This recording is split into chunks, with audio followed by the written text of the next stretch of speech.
G'day guys, here today to do a test on Triple-Double King Russell Westbrook and how significant his boosts are.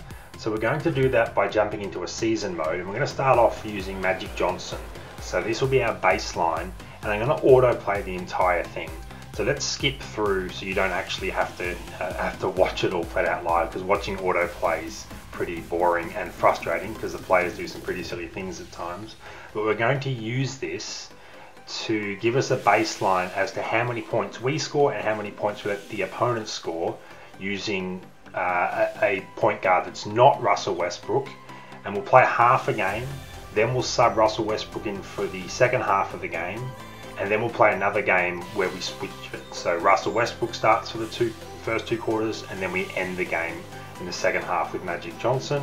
And then we'll look at the numbers and we'll compare, and we'll have a look if there was a distinct difference, whether Russell Westbrook had an impact on offense or on defense, whether the boosts to the lineup did anything. So let's we'll have our first data point shortly when this quarter ends. As you can see, we're up 5-9 at the moment, about 40 seconds to go. Pretty low scoring affair. We let the AI take control of things. There's lots of dribbling around and waiting. And here we go with T-Mac putting his clutch up, and the quarter comes to an end. So you can see here that we have a margin of +6 essentially without Westbrook, the score being 11 to us, 5 to the opponent. So now I'm going to jump in, now that we've played the first half, and I'm going to change Magic out and put Westbrook in, which obviously then increases the entire lineups over because of those boosts. The over goes up to a 98, and then we'll jump back in by hitting the resume button and then fast forward through the second half of this game. Now it's been quite interesting reviewing this.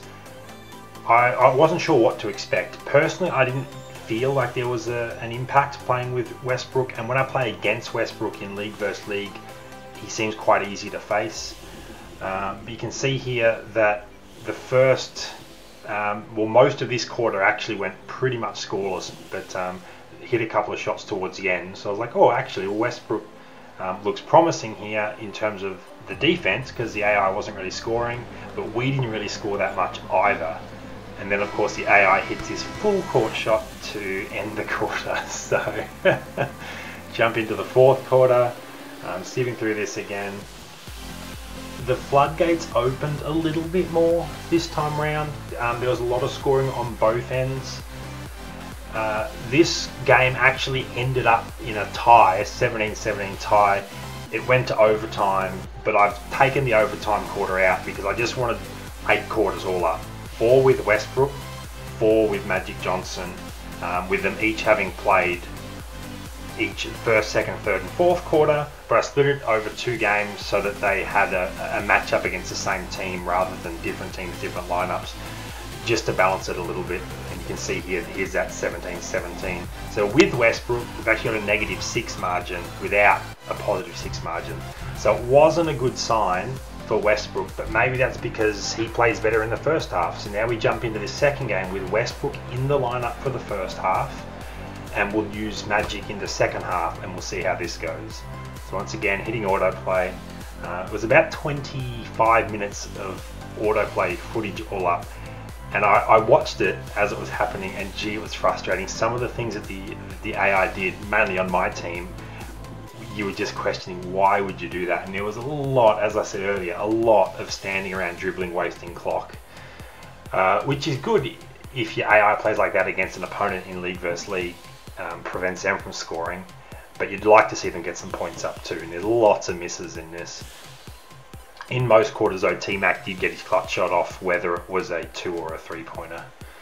So here we are jumping into the second quarter of this game, which will be Westbrook's 4th and final quarter, and this will give us a good sense of exactly what Westbrook can, or what the team can do when Westbrook's the point guard, keeping in mind that his half in the first game, the margin was -6.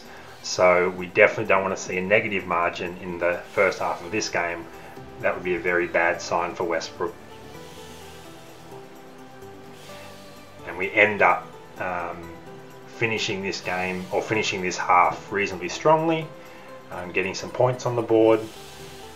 T-Mac didn't go to his clutch zone then, but he did hit a 2 anyway. And the overall net result with Westbrook across a full game was 0 margin. We scored 23 and we gave up 23 when we were using Russell Westbrook as our point guard. So now let's put Magic back in as the point guard and play the second half of this game and see if there's a difference in the margin.